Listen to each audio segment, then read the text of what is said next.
mbokk yi ñu ngi leen di nuyu beneen yoon fii ci Africa TV ñu dellu si àndaat ak yéen ci li nga xamante ne mooy ci Good Morning Africa comme ni nga ko di baaxoo di ànd ak yéen bu waxtu bi jotee su ko defee rek ñu am mbégte lool nag dellu si war a àndaat ak yéen tey tamit ci beneen plateforme bu am solo ñu nuyu leen bu baax a baax ziar leen fu waay mënta nekk ci biir réew mi ba ci biti réew ñu ngi leen di ziar baax ba di leen kontaane tamit di am mbégte saa su ne ànd ak yéen ci li nga xamante ne mooy ci programme bu am solo bile su ko defee xam ngeen ne niñ dee faral di def rek indi leen xibaar yu am solo waxtaanee ko waaye tamit seet li nga xamante ne loolu luy trending ci àdduna ci ñu waxtaanee ko bu baax a baax su ko defee tey tamit noonu lay demee nuyu leen beneen yoon waaye tamit nuyu suma naatango yi ma àndal ci plateforme bi njëkkoy ko Julde Ndiaye Julde di la nuyu bu baax baax di la wax naka suba si bàyyi la nga nuyoo ñi nga xamante ñoom ñoo nekk di seetaan jamono ji.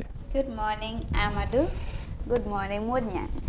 Naka suba si yéen a ngi ok and good morning to our beautiful viewers ñoo xam ne ñoo leen ñu nekkal fi saa su ne rek di follow Good Morning Africa programme bi xam ngeen ne Good Morning Africa programme bi dafa nekk interesting programme amal nañ leen fi studio stories amal nañ leen fi newspaper review amal nañ leen tamit analysis yoo xam ne yu am solo fii si biir kër bi so bu leen dem ba stay leen with us ba programme bi su jeexee incha allahu rabbi dinañ leen andi interesting stuff comme nuñ ko dee defee rek every time. waaw bu leen dem bu leen ba max comme gars yi nuñ ko waxee su ko defee stay put fii rek la ji nuyu Modou Niang bu baax a baax amaat mbégte jàkkaarloo waat ak moom bàyyi la nga nuyoo ñi nga xamante ñoom ñoo nekk di ànd ak ay Africa ci suba si lay. jërëjëf Amadou ñu ngi laa nuyu di nuyu soxna si Julde Ndiaye nga xam ne moom ñu ngi koo ñaanal daal.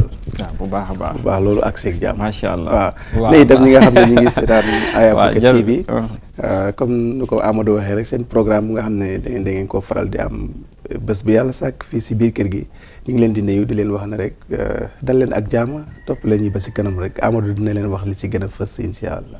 waaw ci li ci gën a fës léegi ne ñëw ak loolu indil leen xibaar yi ci kër gi waxtaanee ko comme niñ ko di defee saa su ne newspaper yi tamit dina ñëw ci kanam tuuti incha allah ci programme bi waaw moon ñam wax nga ko de li nga xamante ne nag li gën a fees mooy xibaar bi nga xamante ne moom moo dal di génn démb ki nga xamante ne mooy mun nañ ko waxee léegi di former CDS Masane Kinte moom dal dinañ ko génne ci place am bi loolu bokk na ci li nga xamante ne mooy si suñu xibaar ak leneen ci xibaar yi tamit nañ ko wax président Barrow jamono ji mu ngi foofu noonu ci Sénégal loolu tamit nañ ci yaatal ak yeneen xibaar tey ci Good Morning Africa topp ci mooy newspaper review bi incha allah ak Julde Ndiaye ci kanam tuuti ñu yaatal leen ponk yooyu incha allah mbokk yi well of course after we welcoming you back again to another edition of Good Morning Africa here on Africa TV. We start with our studio stories as always. Now,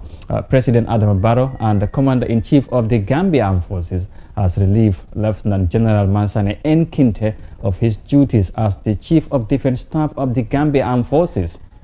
The firing of the CDS took effect since 5th of March, according to a media release from Office of the President on Wednesday.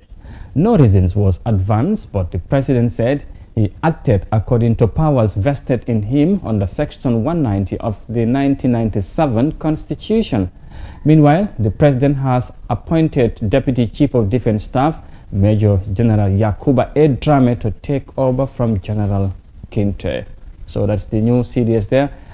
Speaking, as you can see on the screen, waaw xamante ne moom moo jiite soldaar yi ci réew mi mooy former CDS léegi lañ ko mën a wax Masane Kinte général mu dal di nag jël ku toppoon ci moom mooy Major General Yakuba A. Drame mu dal di ko tabaas boobu ci xew-xew boobu jamono ba tey ji ñu bari ñu cee yey di yàbbi lan mooy seen gis-gis ci développement boobu loolu nag dafa xew rek président Barrow dal di tukki jamono ji mu ngi Sénégal. Social media dimba it was loaded on the sacking of the Army Chief General. ñii ñu ngi wax so many things coming on board ñeneen tamit di wax ne sa ñoom dañ expect ne key the foreigner sack key since even last year. So they are not even surprised in the first place. While it's government, normally suñ leen sack and nit duñ dee wax ne this is the main reason why. So ñi dafa des ñi ñu de speculate and all that. So moo taxit lii daal luy wone rek because President Barrow waxut dara joxe any reason as to why he sacked Masane Kinte. While lu mu wax rek mu ne is the power vested on him in section 190 of the 1997 constitution. So lii foofu la amee solo léegi moo taxit this constitutional review commission mu am solo Gambians see whether they really want to give that power to the president pour mu mun a to hire or sack anytime he wants. Loolu tamit dafa am solo torop. So des na si Gambians si whether clause bi bugga nañ ko mu nekk foofu noonu o bugguñ mu nekk foofu noonu. So loolu tamit dafa am solo torop because moom tamit he is acting on the 1997 constitution. So léegi des na si Gambians si whether they still want to maintain that clause or dañ ko war a seetaat ko whether the president tamit dañ ko mun a jox that power pour mu mun a anytime mu mun a hire mu mun a sack anytime bu mu ko neexee vesting it of course on the constitution because constitution bi daf ko jox the power to actually hire and sack.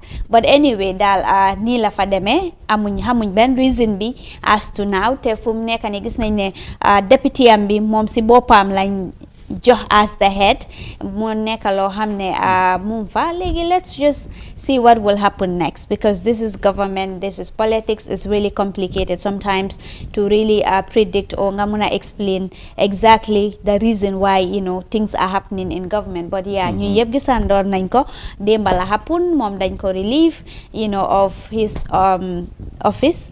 So ñu replace ko with his deputy. Exactly. Mon Jang Julde wax na ko président bi moom mooy fal di folli na nag njiiti armée bi ci li nga xamante ne mooy ci doole bi nga xamante ne loi bi mooy téere réew mi may na ko foofu la ko wax ndax joxe wuñ li tax moom ñu doxalee noonu lan mooy si sa gis-gis ak jàngat bu ci Julde indi ak liñ jot a dégg ci report bi. waaw am na solo waaye first ba loi moo ko may. pour muy nu nga ko waxee. te place bi dafa nekk place bu nga xam ne place bu jafe la. so président mi always ku xelam dal rek kooku la fay def soo xëy na moom jeexal na ak kii indi na keneen. so kooku la xelam bi jàpp right now pour mu indi ko fa te nekk na lu méngoo ak yoon. kon loolu suma gis-gis man gisuma fi problème. because dafa nekk place bu nga xam ne mu amee kaaraange biir réew mi. biir si biir armée bi tam so loolu nag koo nga xam ne nii moom la moo élif ñooñu itam.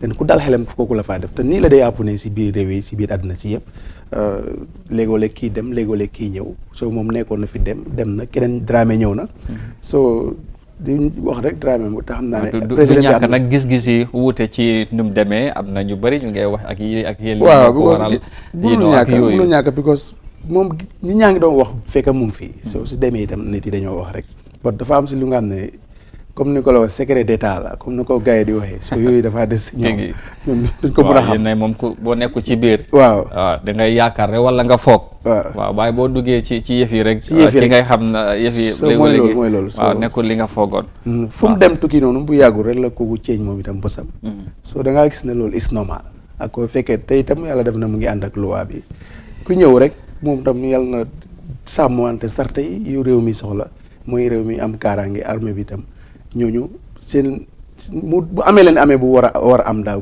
lu si nekk lañ war a am ñu am ko si yoon loolu moo am solo waaw exactly dafa mel ni Julde ba léegi am na lu ci bëgg yaa démba gaa ñu ngi raise so many concerns ñu ne président Barrow dafa saak di army chief rek moom mu dem Dakar ndax whether moom he is really sure of what he is doing because xam nañ ne fii history lu mu ko waxee Gambia fii gis nañ ne even the 1996 coup d'état bu fi happen noonu fii tamit soldier yi ñoo ko def so nga gis ne so nga nara saak an army chief like that te nga bàyyi dëkk bi as the president ñii tamit dañ raise concerns with that whether actually xam nga ñii dañ safe but anyway this is new Gambia. I think people are more responsible now, people are more aware of what actually they are doing but ñii tamit raise concern bi bii nekkul force pour ñu saako nekk fi mu nekk ambassadeur another country fu sori sax mu ñëwaat nekkaat fii so loolu moom gis-gis yi ñooñu la waaye dama foog ne daal saak bi ak tukki bi du benn lu ci arène bi ñam na yëpp ñam na yëpp waaw ñam na ndam ak beneen bi so loolu la te xam xëy na dafa tombé président Barrow dafa am trip to Sénégal so waaye xam nga rek ñi analyse ku si nekk sa gis-gis noonu nga ko exactly waaw loolu exactly mu ngi noonu loolu moo nekkoon li gën a fes démb ci réew mi comme ni ngeen ko gisee noonu tamit ngeen déggee ko ne njiiti soldat bu fi nekkoon di général Massané Kinte lal nañ ko génne ci place bu mu nekkoon jamono jile kii toppoon ci moom noo ko wuutu ci li nga xamante ne mooy ci place boobu mooy député CDS woon ki Yankuba Dramé moom moo nekk di acting CDS léegi comme nuñ ko waxee wala moo ko wuutu ci place boobu noonu ma waxee ko noonu moo gën a wóor su ko defee ñu emandi foofu leneen li des ñu xaarandi lan moo cee topp ci développement boobu waaye gannaaw loolu nañ wey wax ci leneen ñu dellu ci rek ci li nga xamante ne fan yëpp ñu ngi ci doon wax démb wax nañ ko su ko defee ñu dellu ci ndax am na lu ci ees now as we reported on our yesterday's news bulletin that individual claiming authority from the Ministry of Local Government and Lands have threatened to destroy the vegetable garden belonging to women in Old Joshua, even though it is heavily cultivated. The World Development Committee identified one of the claimants of the land as a business tycoon working closely with the government of President Barrow. Women at the garden described the situation as an attack on their means of living. Joshuan Garden police are deployed at the area yesterday, and for more detail on that, I believe we are joined on the line by the Chancellor of the New Joshuan Ward, Habib Emel Sise. Well, Mr. Sise, if he's on the line, good morning and welcome to the program. Hello, Mr. Sise. Yeah, good morning, Mr. Kante. How are you doing? Fine, thank you. And how about yourself? Well, it's good to have you on the line. As we reported about this development happening at the Old Joshuan Garden, of which you are very much aware. But the latest we know is that police are deployed at the area yesterday. What can you tell us about that latest development? Why police are deployed at the area? Yeah, thank you very much, Mr. Kante.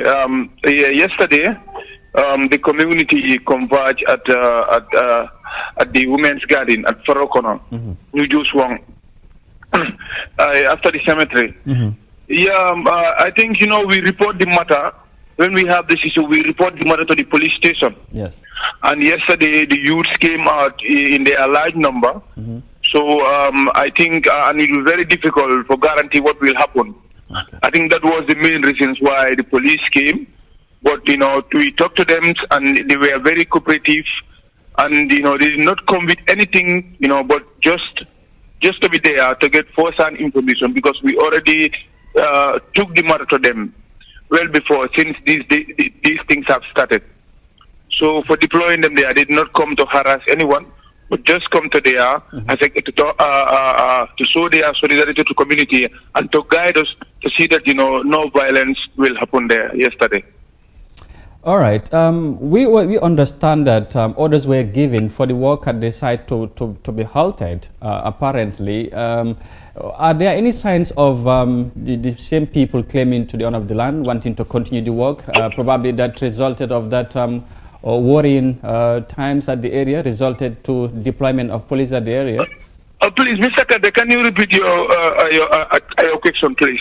Yes, I was saying we understood that orders were given for the work that began at the site to be halted, apparently. So I'm asking, is there any signs of, work being started again that resulted maybe people are concerned that some issues might erupt and then that resulted of the deployment of the police at the area? No, when these things happen, sometimes last week, we went to the minister and informed the minister about it. Okay. We went to the physical planning and informed them. We went to NDMA, which is disaster management. Even yesterday, that guy came. He came with his team to survey the place. Okay. He told us that he will send the reports to the Secretary General, copy the Office of the President, police IGP, and copy the mayor and the minister. So, but what we told last week when we went there, we told him that all the works have to stop before these things will be solved, because I think it's inhuman. Someone who build his crops up to the majority state, just one day someone came and want to demolish all those crops. That will be really, really unfair, and I call that those people are heartless. Because a businessman, if you cannot help a poor woman who spend all his times at the garden helping his family and his kids to go to school, just one day a businessman from nowhere want to come there, and clear their crops, and we see that has unfair, and we are stood on our ground and see that those things will not happen. That was the main reason. All the community came out with their large number to stop any work that is going on at the garden. And the police, I think, the police, we pay them. Okay. We the taxpayers, we pay the police. And I don't think police will do anything that is not, in line on their TOR. Yeah. So the reasons yesterday they at the ground was, to see how things are going. Because we report this matter earlier, well before today. Okay. Let them be on the picture, because at the end of the day, we all know when these such things happens, some of these chronics, I will say, will use the police. We just go and inform the police, and police will come there and vandalize everything. Okay. So we knew those things will happen. That was the main reasons we went to the police, to inform them about the situations at the women's garden. Okay.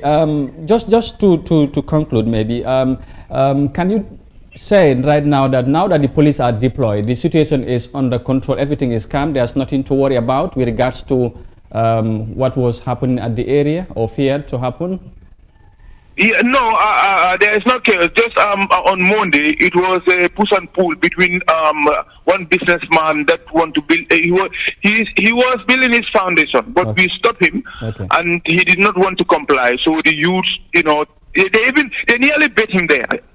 They nearly bet him on that day.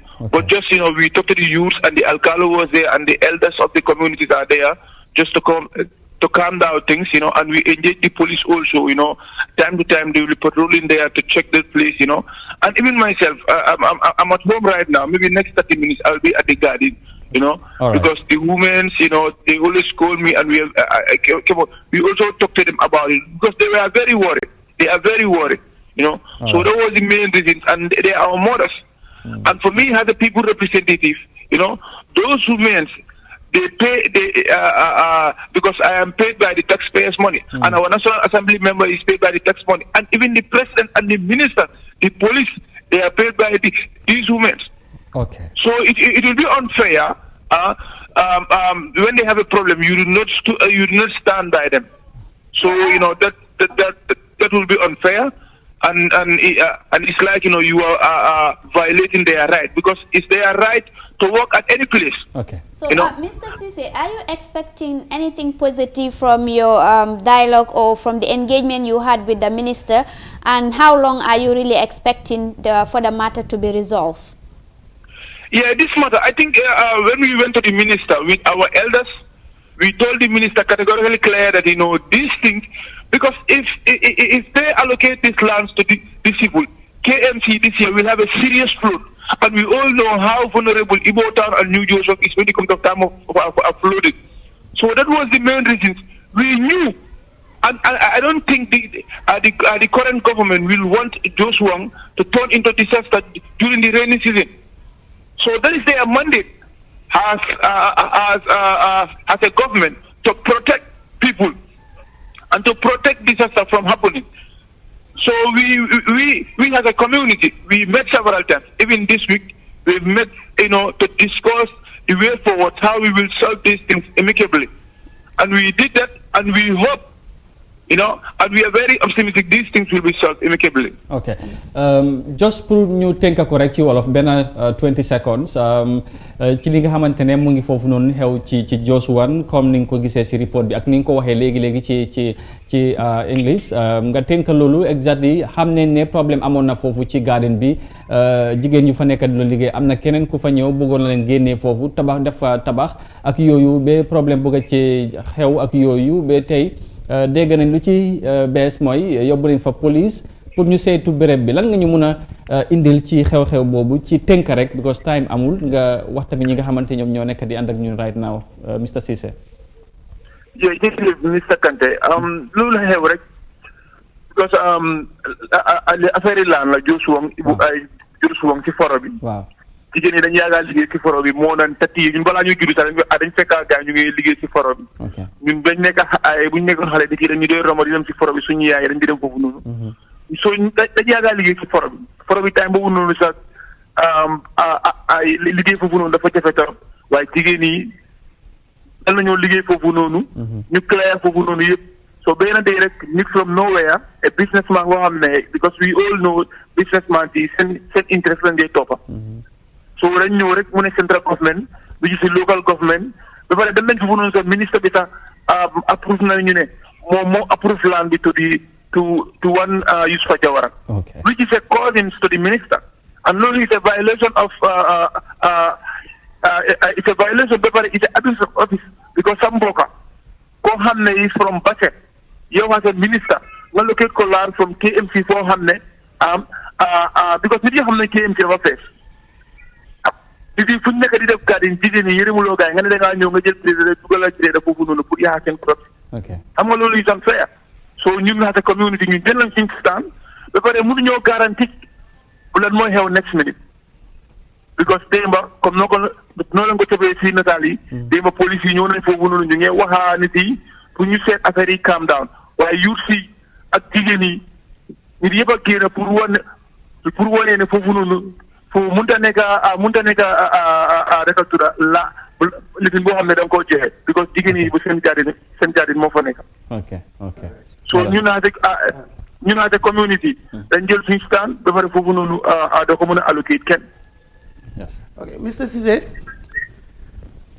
yes yow léegi di ak fi nga tollu councilor nga ndax gëm nga ne yow sa sañ-sañ may mun na la may ba nga foog ne nii di nga indi jàmm si lii waaw man doomu Joosong laa fii laa juddoo fii laa yaroo fii laa màggee tamit dama fen fii laa nekkoon so xam naa ne suma gars yi lan lañ bugg xam naa suma gars yi lan lay convince gars yi ba pare suma nit yi man ñii ñoo ma saani karta man household bu nekk fii dugg naa fii bu ma doon campagne nekkul affaire yi politique sari waaye these things lii because soo demee si garden bi doo mun a xam ne kii parti bi la jógee wala lifin bi la jógee because jigéen ñi yëpp foofu lañ di amee seen lifin ñun help seen famille so ñu naate community ñun toog nañ ñu gis ne naka la ñoo stratégiser affaire yi pour lii ñu saafara ko lu mu gën a gaawee because nit yi ñu ngay gën a mer waaye ñun tamit suñ tuuti la xaas fii pour représenter pour ñu dem si nit yi ñu waxaa gars yi pour ñu calm down lii ñu solve ko xam nga ñu waxaa nguur ñu engage relevant authorities yi nii pour lii mu mun a solve ba pare I believe and hope yi dafa solve Mr Ceesay councillor of the New Johnson Ward ñu gërëm la sant la bu baax a baax ci waxtu bi nga jël wax ak ñun ci programme bi. Thank you Mr Kante jërëjëf yéen tamit maa leen a jërëjëf bu baax a baax thank you very much thank you so much thank you kooku mooy Habib ML Ceesay nekk councillor bu New Johnson Ward dégg ngeen li mu wax kaddu yi leeral na lu fa xew li waral ñu yóbbu fa police yi pour ñu calm situation bi waxoon nañ ko fi démba garden bi ku fa gis bugg a génnee loolu foog naa loolu lu doy waar la wax nañ ko fi démba te gannaa leeral waa gox bi moom parewuñ pour loolu soo gis nga mbir mi daal foog naa ne waxtaan daal moom moo ci war a am jàmm ji continuer daal loolu rek moo am solo ci yëf yi waaye buñ leen fa bëgg a génnee leneen tamit mun naa am comme dégg nga li mooy xale yëpp mer nañ te loolu dafa garaaw waaw waaye anyway comme ba pare sax comme que am na ñu fa ñëw ñu nga xam ne ñooy saytu mbiri tabax yi wane ne foofu du fuñ war a mun a tabax waaw so loolu rek beneen opportunité pour gis ne ñii dinañ dellu ci gannaaw te comme ni ñu ko waxee démba dara duñ ko fa def lu gën a am njëriñ li fa mairie di def man si ma gis loolu laa foog ak askan bi tam yaakaar na loolu moo nekk si ñoom gisuñ ne am na lu gën a ëpp interest ñi def ko fa lu ëpp lu fa maire yi nekkee nii because yàgg nañ see faj ay soxla te dañoo continuer ci faj ay soxla yàgg na parce que tey kansula bi bu laa wax ne depuis mu xale fa la fa nekk ak julde jongoma ji nga xam ne mu ne primary school am yëpp fa la ko doon wax affaire Demba she was so passionate so xam naa te saa yu ma wax mu ngi déglu attentively te xam naa ne affaire yi boobu waaw ne kansula yi rek continuer si waxtaan am na solo waaye façon yi soo gisee rek bu na cap bu piquage dooree rek njiit yi dañ ci war a jóg jéem see dox balaa dara di sori. waaw loolu dafa am solo Julde. waaw comme Amadou nu nga ko waxee rek because wax na si kaddu am ne tamit ministre bi moo allocate the land to the businessman. léegi lii fon naa man te ni ma ko gisee daal is abuse of power because ministre bi physical planning ñu fa ñii yëpp ñoo xam ne like ñoo responsible pour assess the place ñu xam ne whether it is really suitable pour ñi ñu build this foofu noonu or not so moo taxit I think lii land issues yi daf dee mën a andi so many complications soo defee loo xam ne nekkut sa responsibility dangaa gis ne sa most times ñi dañ dee wax ne fii yoon yi comme nuñ ko tabaxee our infrastructure nuñ ko defee it's very poor moo tax léegi duñ suñ naree improve the roads Birkama Westfield highway dafa nekk problem because even flyover it will be very difficult because am nañ fa états yu fa nekk so it shows ne like ne dañ am a very big problem te dañ ko war a solve immediately because su lii su continuer dafa andi jafe-jafe fii si réew mi because léegi soo gisee nit su waree dem Birkama daf di spend hours balaa moo reach Birkama loo xam ne 45 minutes drive la nga spend for like 2 hours dafa show ne like there is a problem in our infrastructural development and loolu noonu loolu dina yomb loolu laa nekk di wax like abuse of power mooy ñëw pour xalaat loolu so abuse of power façon yi nag moo tax problème bi di am yow faro fu mu faro nekk nga war faa jox garden is the best place pour faro fu mu nekk nga nar a wax ñu ñëw bil foofu noonu another structure te leneen sax mooy ñoom yu mel nii dañu war a jiital ay consultations mooy ay waxtaan wax ak nit ñi balaa ngay jékki-jékki bëgg a jël action waaye nga ñëw rek nga ne yow lii nga bëgg a def foog naa loolu tamit lu jar a bàyyi xel la lu jar a bàyyi te dafa doy waar so lii daal xam naa ne daal councilor bi and the minister and of course kon ka involve nañ police bi they will solve the matter and then ñu we hope so inshallah jaama rek waaw loolu rek waaw exactly loolu moo am solo waxtaan daal mooy indi jàmm te jàmm moom si la lépp xëj loolu lañ soxla su ko defee gannaaw loolu ñu wéy junjoon nañ ko si ndorte programme bi ne njiiti réew mi jamono ji mu ngi foofu ci Sénégal now President Adama Barrow is in Dakar for the second edition of the Presidential Council of the Gambian Senegal, and it will take place in the Senegalese capital, Dakar. President Barrow left Banjul on Thursday to take part in the Senegambian convention intended to cement bilateral ties of the West African neighbors. Ministers and other stakeholders paved the way for the meeting between President Sall and Barrow with a review of the progress in the first edition in 2018. Yes, that was the arrival of the President of the Republic of the Gambia, President Barrow, yesterday in Dakar. Jamono ji mu ngi foofu tey ñu war a am waxtaan bu am solo ci diggante ñaari réew yi ci li nga xamante ne mooy ñoom ñaar ñoo ko nangu toowoon ñu am Presidential Council meeting ci diggante ñaari réew yi lii nag mu ngi door gannaaw bi nga xamante ne President Barrow jël na li nga xamante ne mooy nekk na président ci réew mi ñu waxtaan nangu too ko first edition bi ñu def ko Banjul 2018 léegi bii mooy second edition bi tey ñu war cee waxtaan ponk yu yaatu ci nangutoon ci first meeting bi fan lañ ci toll ak lan lañ ci def ak yooyu lan ngeen foog ne waxtaan bi dina jur wala dana indi ci diggante ñaari réew yi ci diggante bi ci ci ay development ak yooyu. Yeah, dafa am solo torop because now it's not from a minister to a minister but a head of state to a head of state. So ma teg na loolu dafa am solo torop because recently gis nañ ne this border crisis bu lead between the Senegal and Gambia. So nit yu bari nag waa concerned ne most of the Gambians were concerned and they took to social media di wax ne waaw relationship between Senegal and Gambia is one-sided and yooyu noonu because and they are concerned ne xam nga maybe our neighbors will be more benefiting more than the Gambia. But now with this meeting, I am sure both head of states will talk about the issues affecting the two countries and you hold in the area of infrastructure, in the area of development. fal nañ two countries yi mun a partner pour ñu mun make sure ne ñaari yëpp mun nañoo benefit in terms of infrastructure gis nañ ne Sénégal gars seen infrastructure bi in terms of education facilities in terms of so many things the border issue moo xam ne make sure ne like two countries yi even without the ECOWAS protocol ñun mun nañ koo respect because mun nañoo gis ne ñun we are neighbors we are the same people ñu mun koo respect even without the ECOWAS protocol so lii I think ne dafa jur lu bali mun na am tamit dafa mun a strengthen what the bilateral relations mun na tamit restore the trust ñi buñ luusoon between the bilateral relations between these two countries amal waaw Modou Niang dem na ñëw na foog naa ne waxtaan bi liñ ci séntu mooy li gën a rataxal diggante ñaar réew mi waaye li jiitu meeting bi tey ndaje bi diggante ñaari président si gis nañ ci barki démba experts yi ñoom ñoo njëkk a toog diggante ñaari ñu meeting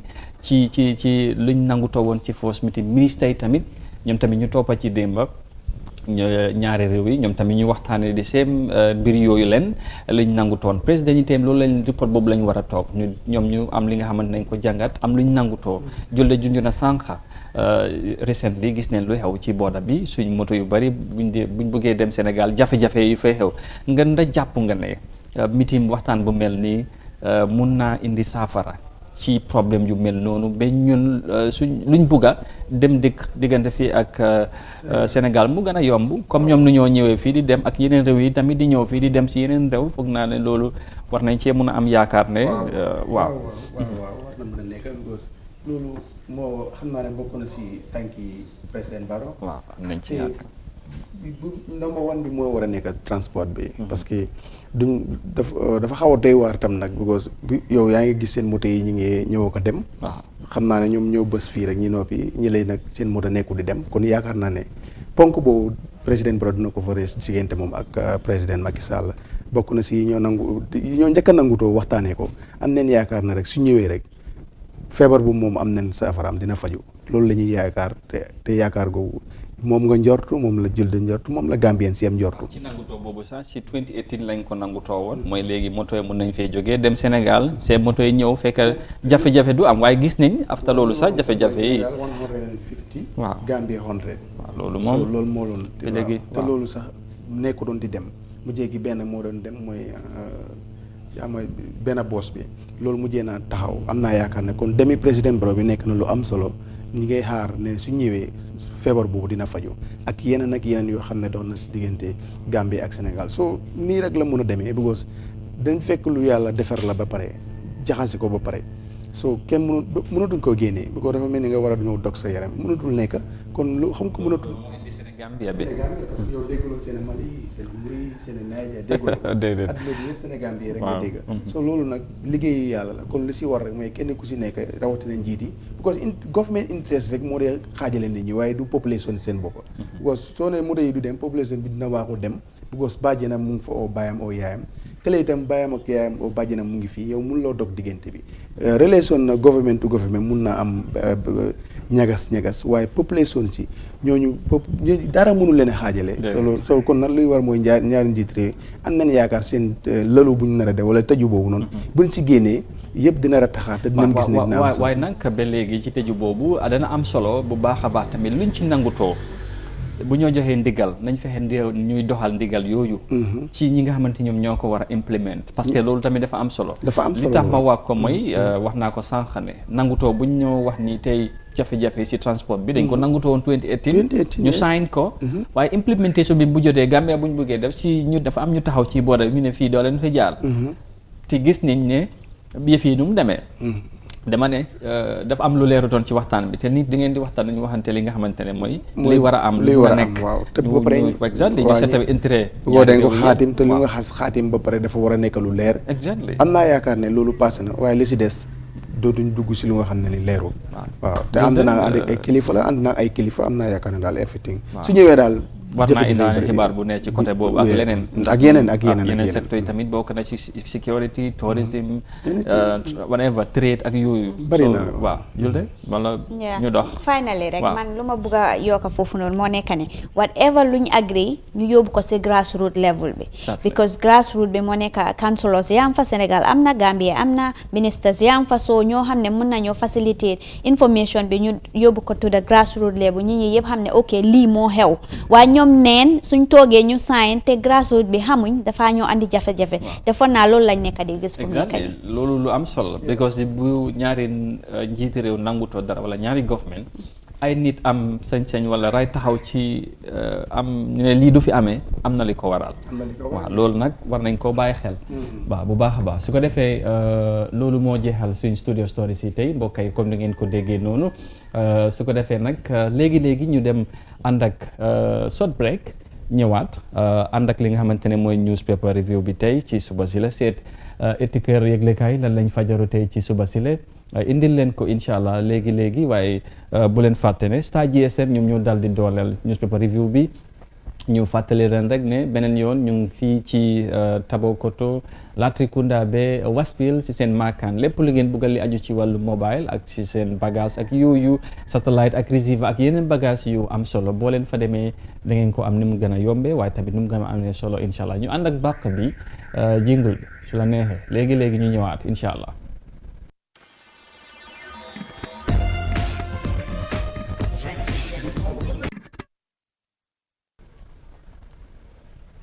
waaw su ko defee ñu dellu si kon niñ ko waxee woon rek waaw gis ngeen noonu mu ngi noonu ñu ànd ak li nga xamante ne mooy newspaper review bi tey am nañ Voice The Point ak Foroyaa newspaper julde waaw ñette yooyu ñu doore ko ak ban ak lan la ci fes tey ci suba si xam naa ne nag maasante moom tey moom sab na sap si newspaper yi moo dominate newspaper yi maasante kinte journaliste yi quoi quand même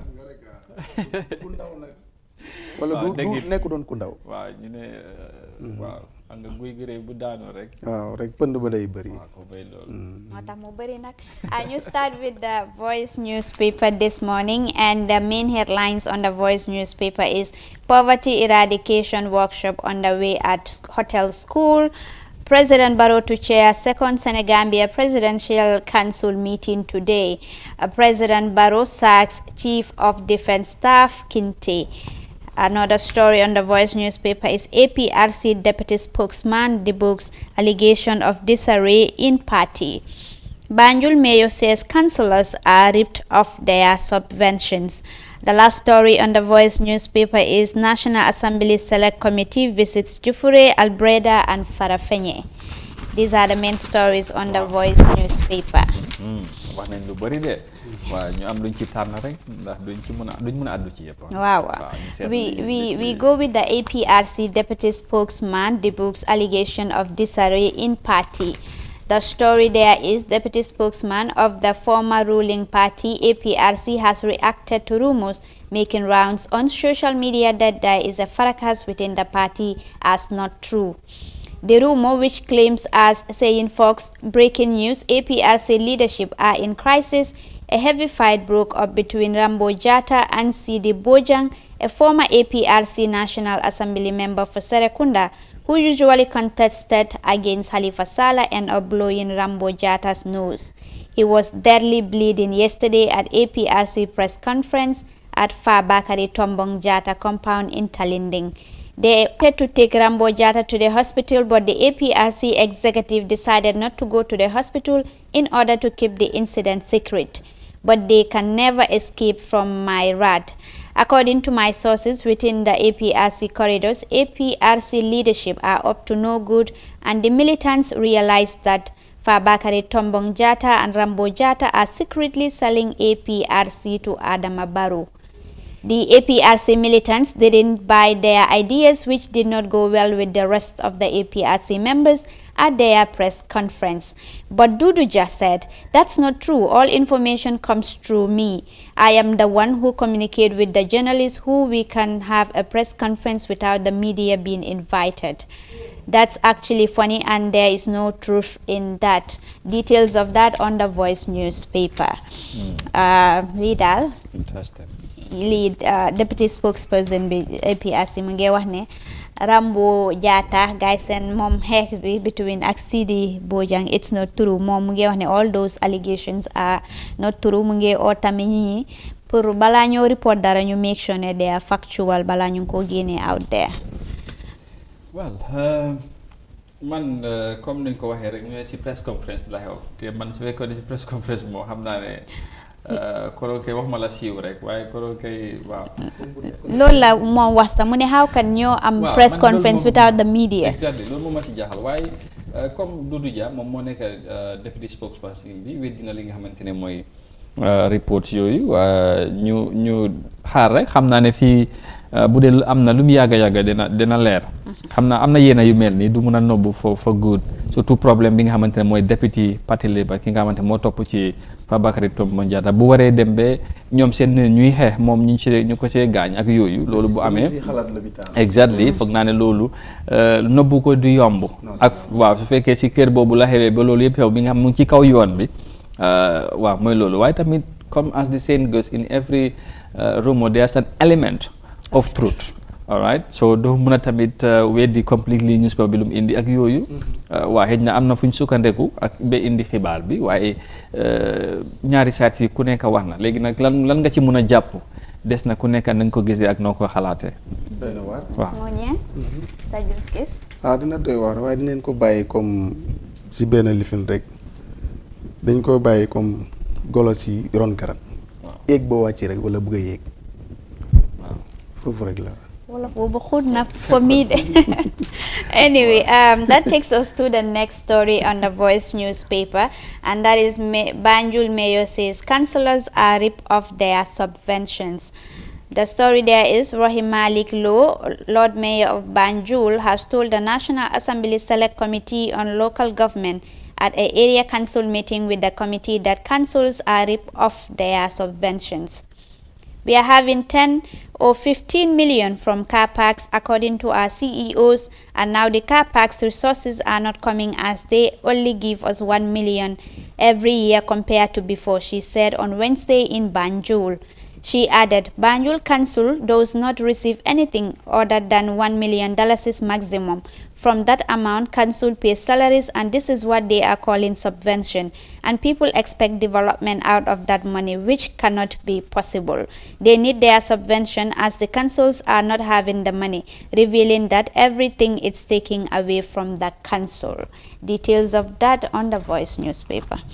The mayor of Banjul, Rohim Malik Low, moom mu ngi wax ne daal time boobu noonu $1 million lañ leen dee jox every year waaye léegi sax loolu wàññeeku na because ñoom seen income bi yëpp si car parks lañ ko dee jox waaye léegi even duñ dee receive subvention te subvention si lañ dee use pour development of their various councils te xam nañ ne councilors yi moom ñooru they are responsible for the grassroots level so seen jàngat si loolu noonu. waaw man li ma cee wax mooy dëgg ci li ma jàpp mooy council si dañu war a am subvention from government pour jàppale leen ci yenn si li nga xamante ne bëgg nañ koo def waaye tamit council si mënuñoo wax ne ci subvention la ñoo rely entirely because ñoom dañ ñoo collect taxes from people xaalis boobu tamit buñ ko jëlee boobu la ñu war a delloo ci nit ñi ñu développe yenn area yi waaye dafa am li nga xamante ne mooy lu am solo xam nga fii lu gën a tardé lu ñu gën a tardeel ñun mooy affaire politique yu sew yi you know council yu bari bu fekkee ne council because tey soo demee Banjul ak KMC yëpp you know daanaka fuñ feetoo ak président bi fu mu nekk right now du benn te ñoom ñoo nekk fi council yi nga xamante ñoom ñoo fi nekk so politique yooyu noonu dafa day am léegi lu moo indi ci development si so te well before that sax su fekk ne ñu ngi am ay politics yi nga xamante ñu ngi koo soorale ci diggante bi foog naa ne def na jafe pour council si mun a def yenn ci level ground si waaye nag subvention moom war nañ koo am waaye nag bu yaakaar ko tamit lépp ci nguur gi moom nguur gi luñ sumba dafa bëri de.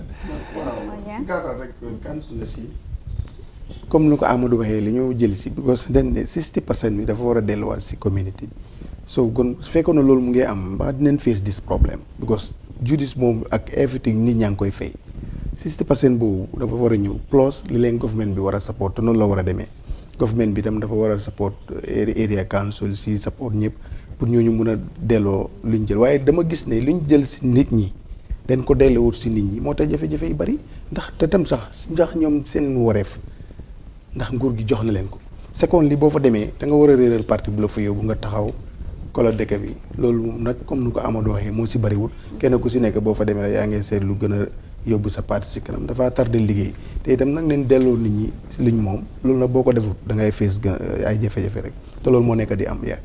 All right, danga face jafe-jafe. That takes us to Foroyaa newspaper, and the main headlines on the Foroyaa newspaper this morning is CDS Masane Kinte relief from duty redeployed to foreign service. Gambians urged to avoid insulting party leaders. Central River region has highest incidence of poverty, UNDP study. French Senegalese nationals arrested for alleged possession of weapons. The editorial on the Foroyaa newspaper is the lessons of the executive presidency. The question of the day is what will be the presidents of the Gambia and Senegal discuss today.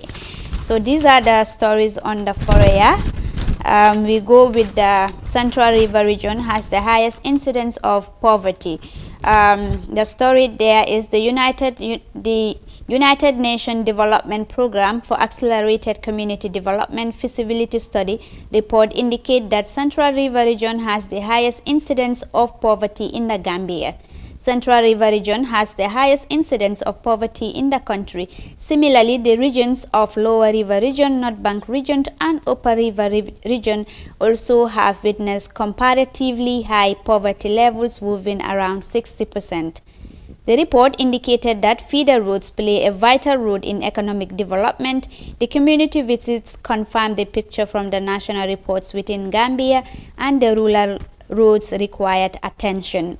Rural roads are linked to 7 SDGs, namely those relating to fight against poverty, hunger and inequality, as well as those related to education, health, growth and infrastructure. Details of that story on the Foroyaa newspaper. Report bi de according to the United Nations Development Program guys and report buñ def dafa indicate ne highest level of poverty incidences si Central River region bi la nekk. Waaw report bi moom waaw daf ma laal parce que man foofu laa jógee neexul ma nag ñuy wax lii waaye nag dëggantaan lii moo am parce que ku xam boor boobu xam nga ne jafe-jafe bari na te métti na tamit waaw te yeneen région si mu wax LR ak Upper River region tamit ku dem si gox yooyu da ngay xam ne dëgg-dëgg affaire yi yombul waaw yombul xaw ma study bi ni ñu ko defee waaye foog naa ne lu ñu war a mën a bàyyi xel la te definitely soo demee yeneen dëkk yi suñ boor li nga fay gis ak li am dafa doy waar to be honest it's really difficult dafa métti waaye ñu am yaakaar incha allah nguur gi na ci dem taxawaay ak tamit ñoom organisation yi tamit ñu continuer jàppale nit ñi foog naa ne loolu rek moo ci nekk solution waaye daal métti na daal. ba pare jàppale bi yëpp mooy jàppale gars yi si mbéy mi. bu ko siyaara mbéy leen yaakaar yoo xam nga bu baax. su ko defee ñu teel leen a jox jumtukaay yi.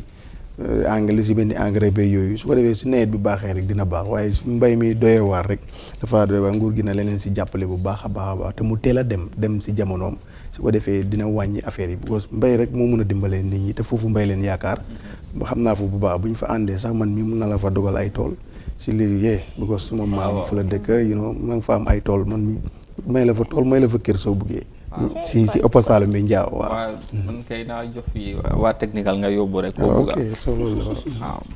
Okay, that takes us to another story on the Foroyaa newspaper. French Senegalese nationals arrested for alleged possession of weapons. 6 French nationals and 4 Senegalese believed to be birth hunters were on Monday 9 March 2020 arrested in Fatoto by officers of the Gambia Armed Forces for allegedly possessing weapons. The French and Senegalese nationals are said to have been later transferred to Basse Police Station for investigations.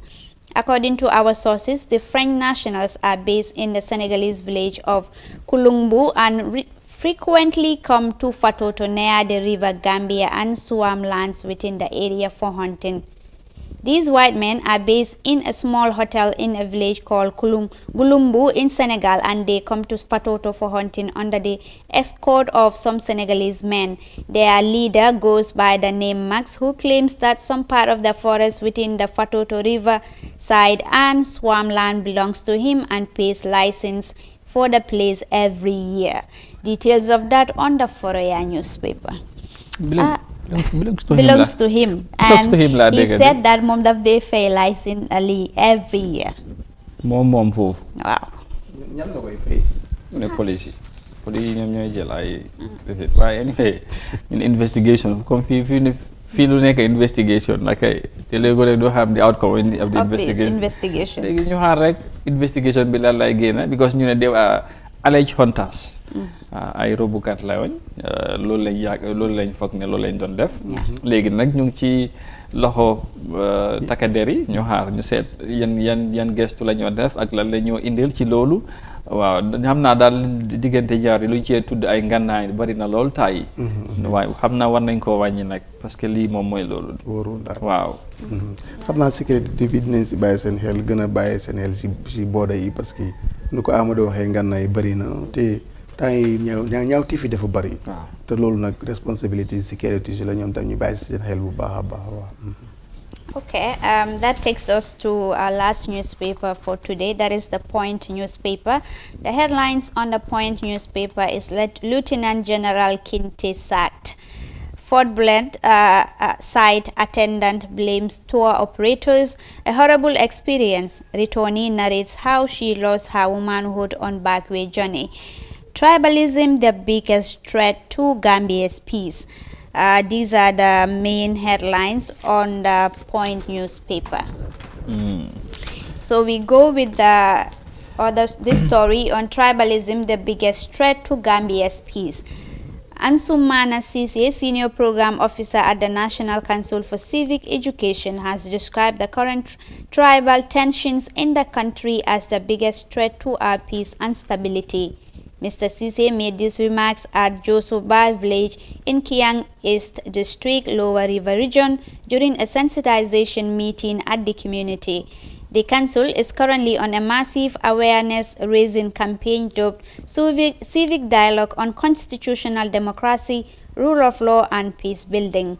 The outrage covered 24 communities in the Central River Region, Lower River Region and the North Bank regions. He added that religious and political differences are also major threats to our national security, saying they also need to be addressed immediately, which his office is doing. He pointed out that we are all equal in the eyes of the law, calling on all to respect each other as we are all Gambians. Details of that on the Point newspaper. Tribalism again. Wow. Civic education binak mom public senior program officer then NCCE mom mu ngi wax ne tribalism is the biggest threat to our peace. Well, NCC foog naa ne lii lu am solo because ñu bari ñu ngi doon jéema wax ñoom seen liggéey des na bu baax pour di ko dañu war a dem sensitize nit ñi wax leen ci ñu xam seen right si ak affaire démocratie ak yooyu noonu nit réew bi moo doxee daal si seen liggéey foog naa ne nag buñ génnee di dem war ci réew mi wax nit ñi la mooy seen right ak démocratie ni ñoo doxee waaye tamit wax nit ñi nañ bàyyi affaire xaajaloo ay xeet ak yooyu loolu moom baaxul ci réew loolu moom ku ne def koy ñaawlu foog naa ne loolu te ni nga ko waxee noonu la ñun ñëpp benn la ñoo bokk réew mi so loolu nañ ko bàyyi xel. am na solo comme niñ ko gisee te kuñ gis foofu noonu sax Alaaji Serigne Faye mu nekk suñ papa si xam na bu baax fu mooy teg tànkam parce que niti media la bi muy wax time boobu dañuy yurnu rajo di wax kan moo nekk si biir di wax so kooku xam na fu muy teg pour mu te affaire yi xaajale si xeet dafa mel ni man su ma ko déggee xanaa ñooñu ñoom nekkuñ ku ko dund rek wala ku ko nar a def ndax mun nga ool sa bopp muslim because loolu di religion si yëpp a ko daxa soo kon war nañ see bàyyi xel ba nga xam ne ñuy dox si bu baax gis ne loolu génn na si xeli nit ñi because lu affaire bu garaaw la. man daal tribalism I don't think it has any relevance because family boo dem di nga fa gis every tribe you know, di nga gis sometimes sa uncle lila, sa bajen lila, sa mam lila. So seriously, I think man, it is less important to me. Te man, I don't really think that it. Mix because wax naa nit kenn rek yàggul rek nu ma yow wax naa yow ban living nga mën a ko ne lu tax nga mën a laaj ban. loolu lañ war a bàyyi si point boobu ma laajtee ban xeet la ak yooyu. Be lolu xaw andi sa puson ko lak man ak mom wa seems like time waxtu bi mu ñu jamu. We go with our last story on the Point newspaper, and it is a horrible experience. Retoni narrates how she lost her womanhood on backway journey. Since migration has become one of the trending issues luring young in embarking on such a perilous journey, many youths, especially women, have had horrible experiences that they could never forget. International Organization for Migration, in partnership with the Women Journalists Association, in recognizing International Women's Day, organized a workshop on how to report on migration issues. The training brought together 20 female journalists from various media houses. During their journey to Nigeria, a Gambian woman named With Health, Eritoni, shared her experience on how she survived on her way with the aim of going to Europe. I needed to better living to help my mother, she explains. A Nigerian woman came to her and told her there are many Gambians in Nigeria and I can help you, which she agreed to. Then she said she took the bus from Banjul and went through the Bagwe. When we reached the entrance to Nigeria, our bus was attacked by rebels and some died and some of us were raped. That is where I lost my virginity.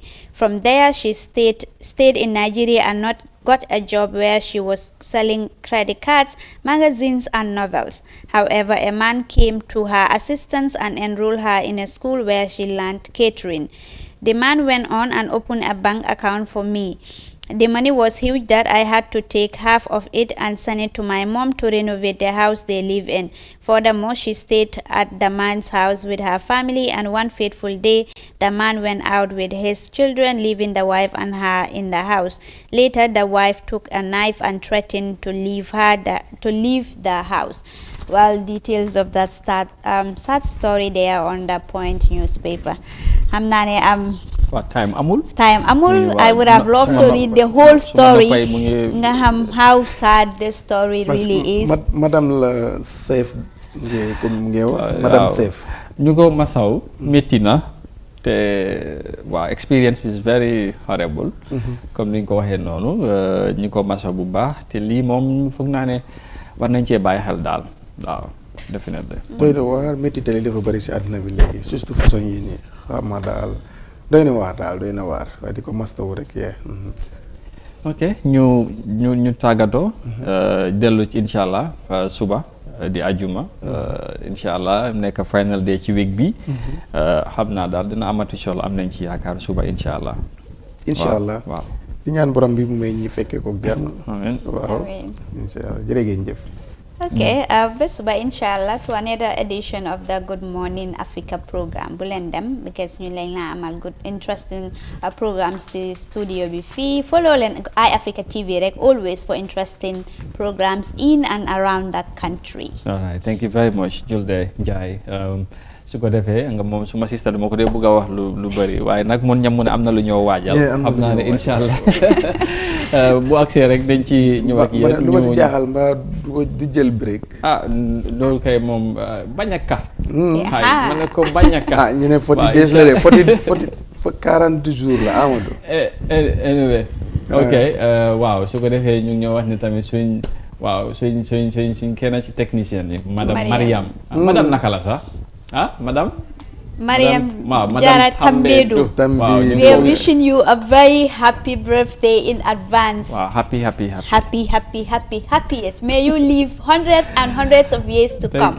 Thank you so much. Jërëjëf Julde jërëjëf mun ñaan naka noonu entire technical team bi ñu ngi leen di gërëm bu baax ak caméraman yi yëpp ci seen liggéey bu am solo bi le da ngeen ñoo gis rek ñi ci kanam street gi waaye ñoom ñooy def liggéey bi yëpp ñu ngi leen di njaaramal ci loolu inshallah di jaajëfal bu baax tamit ñi nga xamante ñoom ñoo di safoo di ànd ak ñun di ñëw ku mel ni Mr Baba Konte kooku ku ànd ak ñun saa su ne ak Njaayis ak ñu bëri ak ñu nekk marché Serekunda ak gaay yëpp ñu ngi leen di jaajëfal bu baax a baax ak ñu leen mut yëpp ñu nekk ci diaspora moom kenn du yéen jërë ngeen jëfati inshallah ñu jël ci suba mu nekk di final edition for the week of Good Morning Africa till we meet again tomorrow.